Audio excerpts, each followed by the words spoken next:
Welcome to the A-List podcast. I'm Kwani A. Lunis, joined by Sherrod Blakely. We are preparing for Game 3 of the NBA Finals. NBA Finals are back in Boston after hiatus. That's exciting. More than a decade. It's a little more than a hiatus. Little more. I try to be nice about it. Since 2010. So how are we feeling about the Celtics? They're obviously tied in the series right now, 1-1 with the Warriors. What will their response be in Game 3? Well, it better be better than Game 2. That's for damn sure. That doesn't mean they will win, but it definitely needs to be better. And I think a big part of their success is just attitude. I mean, I thought that Golden State, we can talk about the physicality that Golden State brought in Game 2, which was much better than what we saw in Game 1. But mentally, Golden State punked them. Golden State had a mental edge that they just absolutely sliced and diced the Celtics up with. And obviously Draymond Green had a lot to do with that. But you start looking at guys like Jordan Poole was kind of feeling himself. He went from being in the kiddie pool to having his own little splash party in Game 2. And you start looking at, they got Gary Payton, the third back. And you start going down the line of their role players. And for the most part, they all gave them a major lift, similar to what the Celtics got from their role players in Game 1. So I definitely expect a better game by the Celtics. And I do expect the Celtics to win Game 3. It's very consistent what they've been able to do in the playoffs. And I just think that this series is really going to be more like a tennis match than a basketball game, where both teams are kind of going back and forth, back and forth. And if you're the Celtics, you just hope at the end of the day that you're the last team standing. But this is what you got to do if you're trying to knock off the champ. And even though they're not the defending champ, if you're talking about the best teams of this decade or the last decade plus, it's the Golden State Warriors. So I'm looking forward to Game 3. Yeah, the Celtics need to come correct, and one person that definitely needs to do that is Tatum. His shooting has not been to the level of expectation. Do you think the pressure is too much in the sense of the way we talk about how he needs to be the superstar, or is there just something off overall? I think it's a combination of a couple of things. I think you look at the Golden State Warriors and how they're defending him, and I believe they are taking a page out of the Miami Heat and the Milwaukee Bucks playbook. It seems that undersized, strong, bullish guards they give Tatum some problems. Tatum's not as comfortable. Like, you look at Wesley Matthews in Milwaukee, you look at Gabe Vincent and Victor Oladipo in Miami, and now you're looking at guys like Gary Payton, who is giving him some fits. Guys that typically are not necessarily, other than Payton. Payton's a great defender, but those other guys were pretty average. Maybe with Victor, maybe slightly above average. But Tatum doesn't seem to be comfortable with when he's being guarded by those guys. So the Celtics, I think they need to do a better job of matchup hunting against this Golden State team and finding the matchups that work best for Tatum. But certainly the undersized guard, that's part of it. And the other part of it is just Tatum, and we've seen this. He goes through these stretches where he just can't make shots. And it's not even anything the defense is doing per se. It's just that he's just not into a flow of rhythm. I think he will be in a rhythm in Game 3. I think Game 3 is going to be his best game of the series up to this point. He has not shot the ball well in either Games 1 or 2, but at least in Game 1, he had 13 assists, which was the most assists for any player in NBA history, in their very first NBA Finals game. So he had that going for him. But I do think Tatum is going to be a little more aggressive offensively, look for his shot more, and I think we'll see it go down with a little bit more consistency than we saw in Games 1 and 2. Yeah, I heard this quote from Colin Cowherd, and I know a lot of the media pundits like to just say things to say things, but I want to hear what you think about this. He said Jayson Tatum is a star with a role player's confidence, which I do agree to an extent, because there has been this level of him not elevating to the point of the superstar that he's supposed to be for this Boston Celtics team. But I don't think the confidence isn't there. The way he talks in postgame, he's very reflective on the fact that they have been turning over the ball a lot, and not, he hasn't been making shots the way he wants to. I don't necessarily agree with the quote fully, but I just wanted to hear what do you think about it? I thought it was pretty interesting, to say the least. I don't think confidence is Tatum's issue. I think he's got plenty of that and then some to work with. I think for him, it's just a matter of really embracing who his identity is as a player. I think he has struggled in figuring out exactly what is his identity. I think ultimately, when all is said and done, Tatum is going to be an elite two-way player. When you look at his length, you look at his versatility, you look at his lateral quickness, you look at his ability to score at all levels, he has all the ingredients of being an exceptional two-way talented player. And defensively, I know he doesn't get a ton of credit for what he does defensively. If you watch him play more times than not, he's in pretty damn good position. He'll have his lapses where he'll just be in the middle of nowhere mentally and just be out of position. But for the most part, Tatum's a good defender. And I think for him, the next level is becoming a great defender. And that means bringing it at that end of the floor, night in and night out, which is hard to do when so much of the attention offensively is paid to what you can do and specifically what you can create for others. So I think Tatum, confidence-wise, is in good shape. That's like one of the least concerns I have with him. And I think, frankly, it's one of the least concerns Tatum has with himself. Confidence is not an issue. Consistency and understanding who he is, what's his identity, I think those are bigger issues. So I want to address two more big highlighted issues for the Celtics in game 2, the turnovers. What do we make of them? How do the Celtics protect the ball more? Woo! And the crazy part about them and them damn turnovers is that so many of them weren't forced. So many of them were just like them literally shooting themselves in the foot. And that, in theory, is easy to clean up because it's just literally a matter of you just paying a little bit closer attention to detail to what you're doing, and you don't turn the ball over that much. But it's disturbing when you give up that many damn points. 33 points off of turnovers.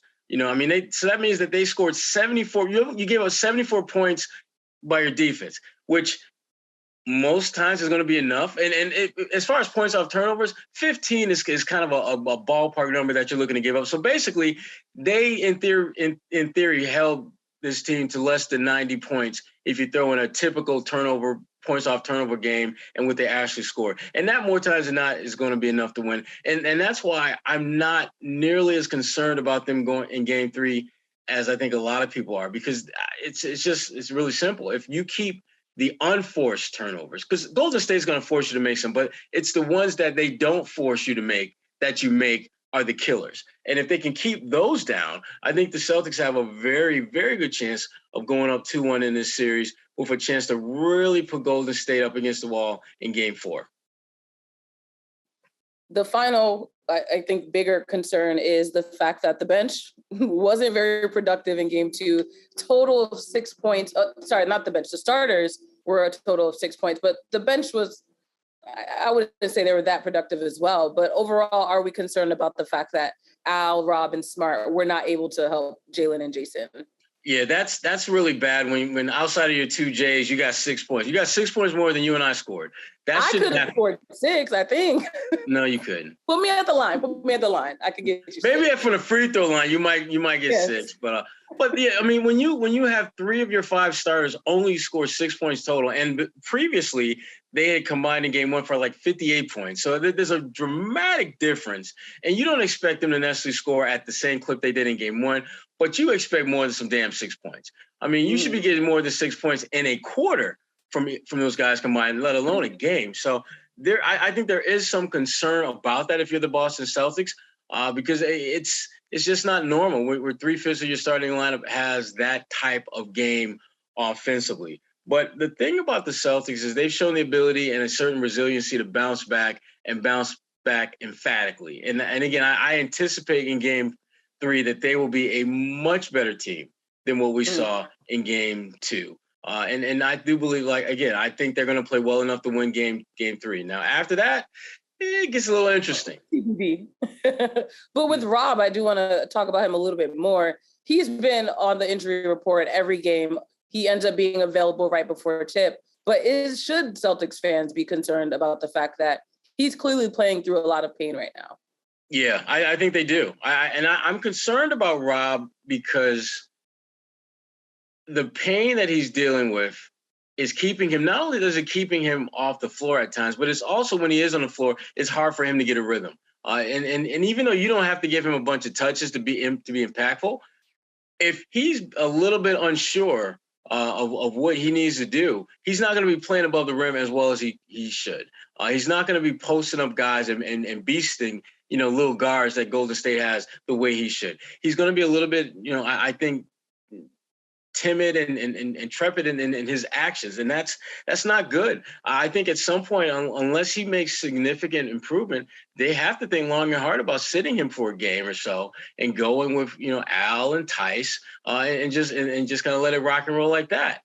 But the Celtics, they definitely have some decisions to make as far as who to play, when to play, and all that kind of stuff.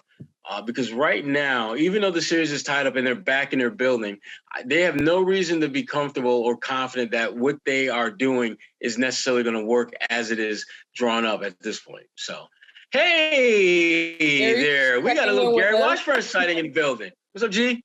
Thanks for joining us, Gary. We were just talking about Robert Williams and the fact that he's been available right before tip of every game. Do you think there should be concern about the fact that he's clearly injured right now? No, because it sounds like he's not making any worse, and they're just going to run him out there until he's not useful anymore. I think that's just the way it's going to be for the entire series. I mean, if he plays 19 to 20 minutes, but he seems to be responding to the rest, but obviously after prolonged stretches, and I think, he had a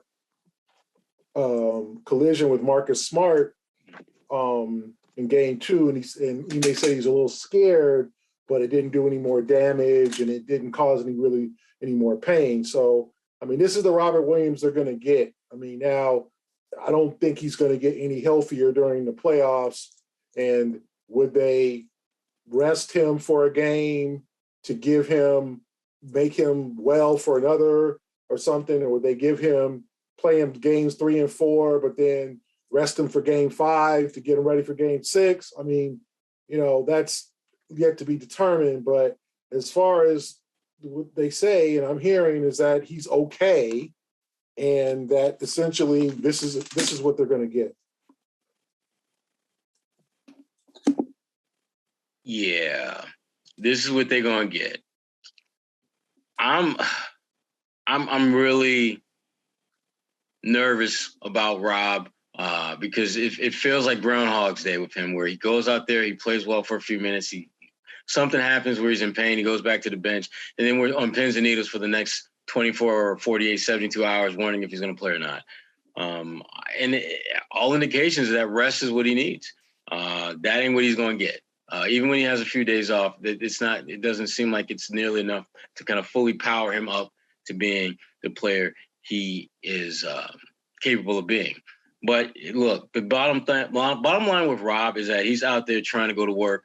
And one of our good friends, Indeed.com, is all about helping you go to work. No one has a business like yours. You like that, Corny, huh? Yeah, I see it. Gary likes it too. He just don't want to show me no love.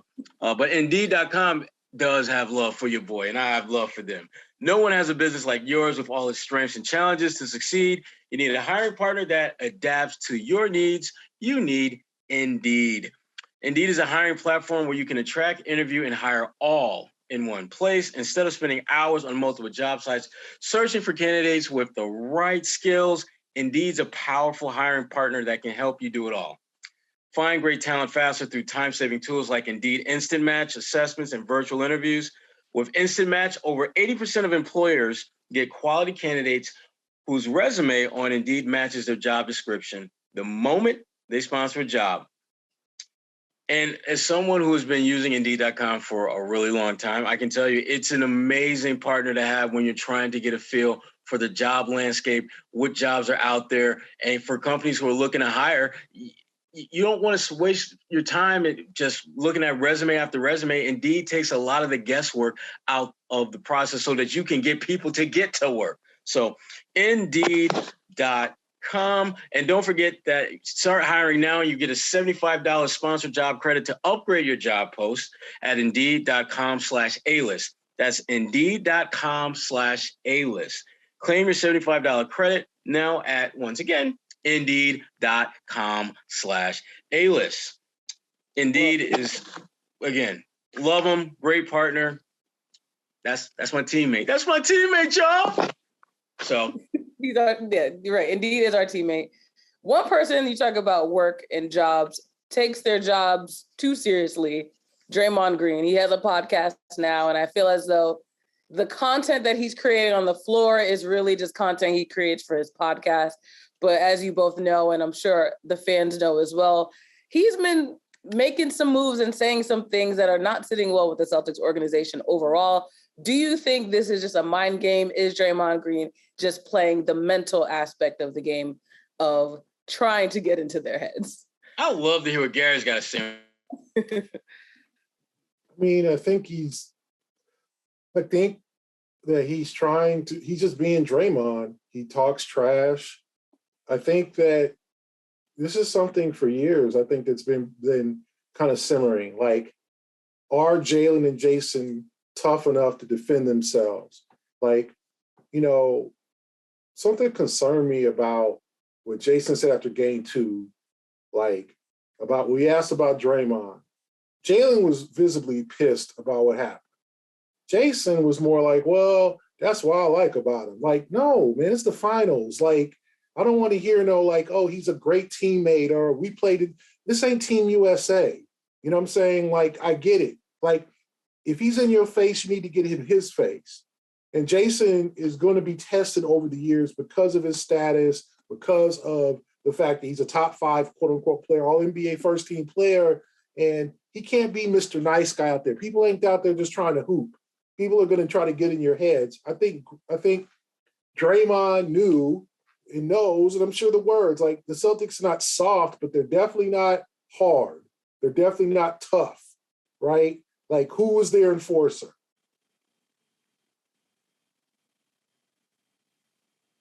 Like, with the Heat, you probably say Jimmy Butler, right? Even though he's your star,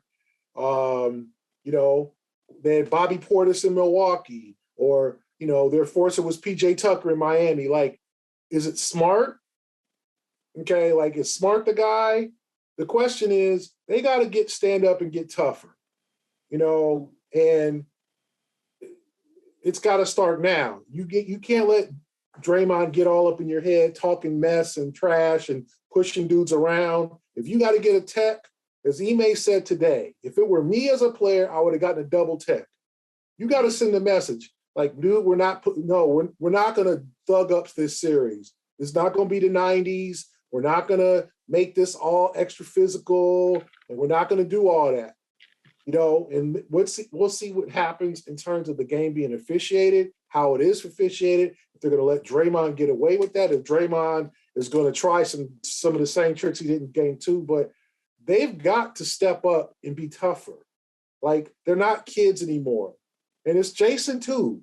Like, Jason's a nice guy. He doesn't talk much. I get that. You don't have to be like, you don't have to tell everybody how great you are and talk mess on the court. But when someone confronts you, you got to be like, dude, you need to get up out my face. Like, I ain't playing that. Like, defend yourself. I'm not talking about Jayson needs to be an enforcer. Jayson needs to be talking the mess first. But when they get in your grill, it's don't be so nice. And Jayson, that's just Draymond. Like, no, hell no. Like, this is the finals. You didn't see when Magic Johnson and Isaiah Thomas, and this is obviously 30 years ago, they were best friends, kissed each other on the cheek. Then we got to the game. It was hard, like, friendship, Team USA teammates. That's my boy. No. This is where it counts. This is the championship. Like, play like it means everything to you. And that's what the Celtics need to do for the next 5 games. I mean, play like it means everything. Quit being pushed. Don't be pushed around. And it's not like the Warriors got a bunch of thugs. It's just Draymond, okay? Don't let Draymond draw fouls, dictate the game, all that he did in the first quarter. Like, push him back, and they didn't. And then, Jalen sort of did, but Jalen got psyched out by that second foul on Gary Payton. It was never the same. Jayson wants to play Mr. Nice Guy too much. He just wants the ball. That's great. We all just want a ball. But someone gets in your face, you've got to defend yourself. I mean, someone comes up and says something about you or one of your family members. You don't want that to happen, but you've got to turn around and be like, excuse me, what did you just say? Like, you can't be like, well, let's just not do any, let's not, hopefully he won't say anything else. No, like there's certain times where you got to step up and be big grown man. This is a big grown man series. The Warriors just let them know that in game 2. Yeah, this is Draymond has, I don't know whether he rented space or whether he bought space in their heads, but he's in there. He is definitely in their heads. Got a couch and everything. Exactly. Got a house, lawn, 2.5 kids, dog, got the whole shebang. But here's the thing about Draymond, and there's a certain you got to understand that Draymond, this is, the anger that he expresses and the way that he's able to get under skins, it is 100% calculated. It's 100% him focused in on what can I do to get a mental edge and advantage over this team.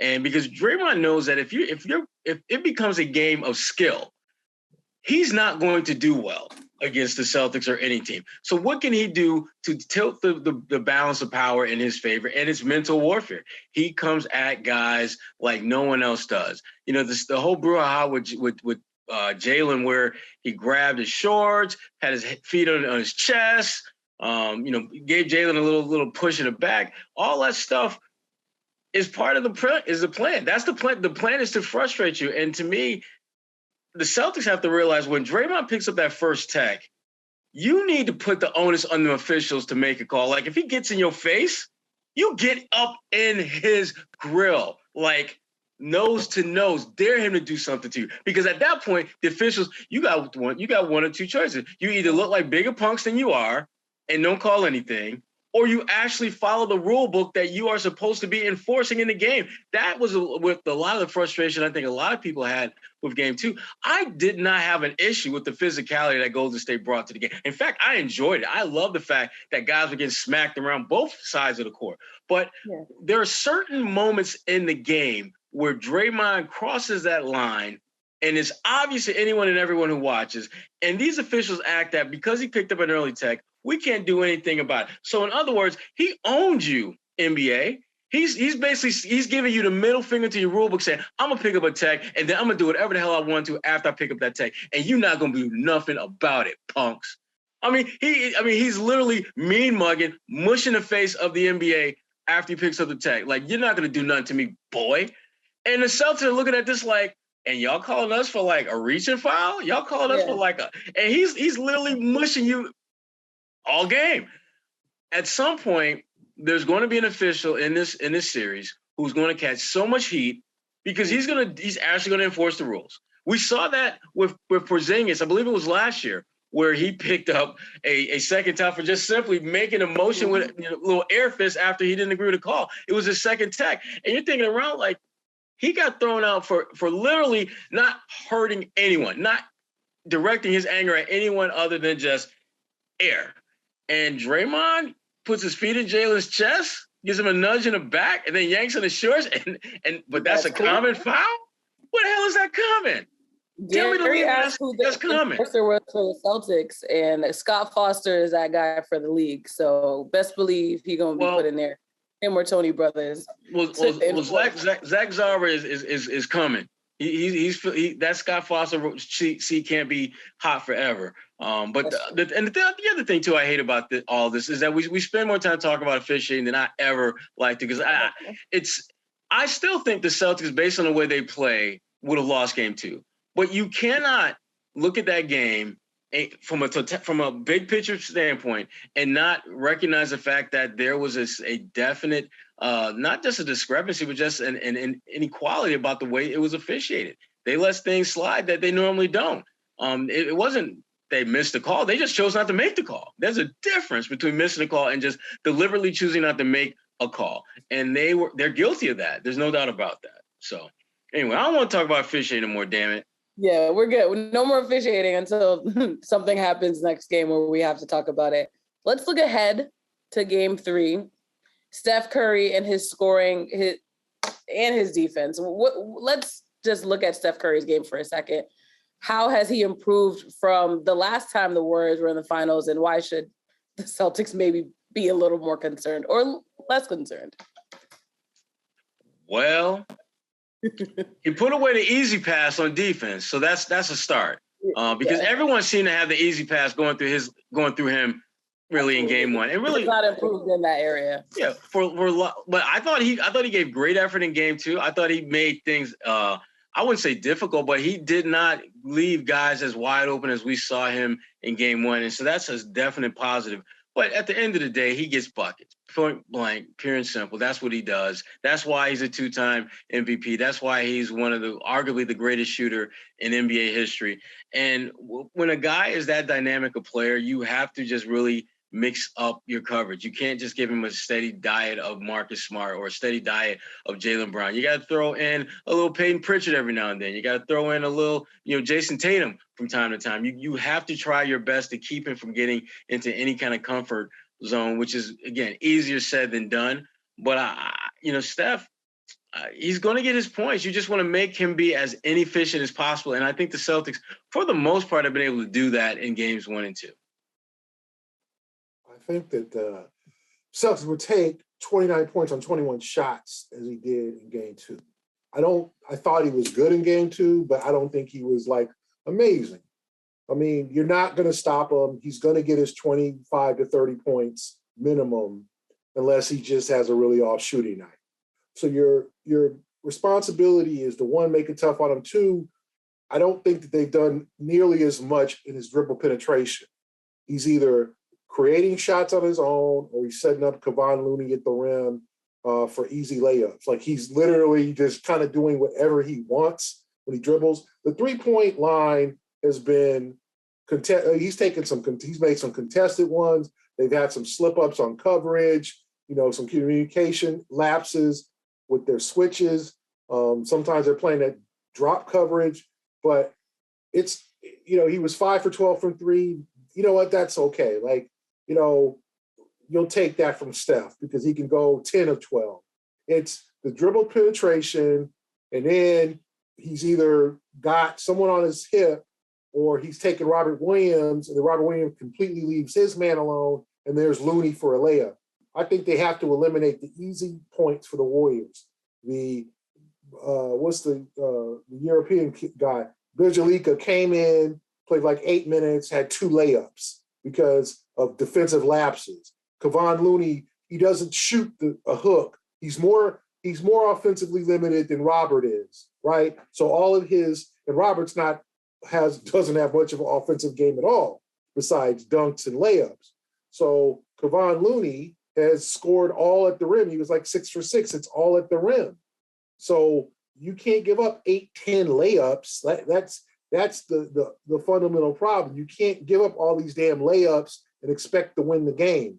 If they hit threes, or if you have that little flurry from Jordan Poole, you know what? Tip your cap, because that kind of stuff does happen. And, Jordan Poole is going to hit threes. He's a good, solid shooter. He's not a great defensive player. But if you're the Celtics, you can't let, here it is, Kevon Looney, 6 for 6 from the field in game 2. Bjelica, 3 for 4. I mean, that's 18 points from 2 guys you don't expect offense from. Gary Payton Jr., 3 for 3. You know what I'm saying? Poole, yeah, he had 17 points on 14 shots. You'll take that. He had 5 threes. Some of them were, garbage time, late. I didn't think he had a good first half. He had a good third quarter. But, Curry was 9 for 21, 5 for 12. He had 29. He was a plus 24. So obviously he's doing work when he's on the floor, and they blew him out. But to me, what bothers me the most is 6 for 6 from Looney, 3 for 4 from Bjelica, and 3 for 3 from Gary Payton Jr. So that is, let me do my math here, 12 for 13 from 3 guys that you don't expect from. So it's sort of like the flip side of game 1 for the Celtics. Those guys can't go 12 for 13 and you expect to win. I mean, they can't hit 12 shots combined. The Warriors hit 39 shots in the game. 12 were from those 3 guys. So they have to be giddy, because Clay was 4 for 19, Wiggins was 4 for 12, Draymond 2 for 3, although he went to the free throw line 7 times. I mean, you can't foul Draymond. You can't let Draymond put 3, 4, 5 fouls in a quarter on you. It's Draymond, not Jimmy Butler, not guys who get to the line. So their whole thing, to me, their whole game plan, their whole approach was terrible in game 2. They didn't defend well enough, nearly well enough. I said, one player over 20 points, and now it's Curry. Okay, I would take 29 points from Curry on 21 shots. It's just the other guys. You cannot let 12 for 13 from the field, all them layups, except Gary Payton Jr. hit that 1-3. Like, that's terrible defense. That can't happen in game 3. With that being said, who do you both think will be the X factor for the Warriors in game 3? To me, I think it's Clay. Well, I mean, I don't know how. I'm fascinated to see how Poole does in the environment on the road, because he's a young guy. His first finals. Will he step up and be that number 2 option? And then is Clay going to break out of his slump, or is this who he is? I think everyone's kind of waiting for Clay to have that 10 for 13 game and 6 threes. And you don't want that if you're a Celtic fan, obviously, and then him and Curry going on. And then you got the Splash Brothers back together. I think the Celtics, to me, it's Poole and it's also Thompson. Wiggins is going to be Wiggins. Draymond, I don't think will have the offensive impact he had in game 2. But as I said before, it's Thompson is the X factor to me. But the other guys, you can't let Looney go 6 for 6. Like, that just can't happen. Yeah, I mean, when I look at this Warriors team, to me, it has to be Clay. You're talking about an elite 2-way player who is not elite at either end of the floor right now. I mean, the shots that he's missing are just, what the hell happened to Clay kind of shots? I mean, layups, wide open threes, drives to the basket. And he's not just like missing rim in, rim out. He's missing bad. I mean, he looks like a non-shooter who's trying to shoot. And that's something that I thought I'd never say about Clay. That being said, we know that the ability to knock down shots in a flurry is within him. We've seen him do that time and time again. And that is something that if you're the Celtics, you have to be concerned about. You have to continue to make it so that he does not get comfortable. And again, that's easier said than done, particularly when you're talking about an all-star like Clay, who has distinguished himself as being a very, very, very good 2-way player. But offensively, he's been crap in this series. Defensively, he's been pretty good. But his offense has been so ridiculously bad that, he's making the struggles of Jayson Tatum look pretty damn palatable. If Golden State, if they have any shot of regaining home court advantage, either with winning game 3 or 4, they're going to need to get a little bit more juice out of Clay. They're going to need him to be more impactful than what we've seen, because the Clay that we see now is not helping any team unless that team is trying to get to the lottery. He ain't helping you win because he's not knocking down the shots that he is supposed to knock down. Well, at this point, all we can do is wait for game 3. At this point, it's almost hours away. So I think we wait and see. We see what goes down for the Celtics and Warriors at the TD Garden, which they've proven that the TD Garden is no longer a home advantage. That's the truth. That's the truth. Facts. Yeah. So for Sherrod Blakely, Gary Washburn, that's the A-List podcast, a preview of game 3. We'll be back. Hopefully, maybe not. We'll see. We'll see how the series goes. Yes, we will. Another shout out to our people, Indeed.com. And let's go to work, y'all. Let's go to work.